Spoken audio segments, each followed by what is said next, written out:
ധൈര്യമായിട്ട് കണ്ണും പൂട്ടി അങ്ങ് റെഡിയാക്കിക്കോ. ഒരുപാട് ഐറ്റംസ് ഒന്നും ചേർക്കാതെ തന്നെ നല്ല കൊഴുപ്പിൽ ചൊകചൊകാന്ന് കിട്ടുകയും ചെയ്യും കേട്ടോ.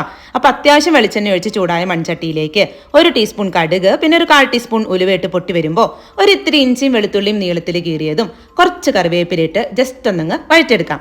ഒരുപാട് കളർ മാറേണ്ട ആവശ്യമില്ല. എന്നിട്ട് ഫ്ലെയിം ഓഫ് ആക്കിയിട്ട് അതിലേക്ക് 1/2 ടീസ്പൂൺ മഞ്ഞൾപ്പൊടി, 3 ടേബിൾ സ്പൂൺ കാശ്മീരി മുളക് പൊടി ഇത്രയിട്ട് ഫ്ലെയിം ഓൺ ആക്കി ലോ ഫ്ലെയിമിലിട്ട് പൊടികളൊന്ന് വഴറ്റെടുക്കുകയാണ്. പിന്നെ ഞാനിവിടെ കൊടംപുളി വെള്ളത്തിൽ കുതിർത്തി വെച്ചിട്ടുണ്ടായിരുന്നു. അപ്പം അത് ഈ ചട്ടിയിലേക്ക് ഒഴിച്ച് നല്ലപോലെ തന്നെ വഴറ്റാം. ഇടയിൽ കുറച്ച് ഉപ്പൊക്കെ ഇട്ട് വഴറ്റാൻ മറക്കണ്ട.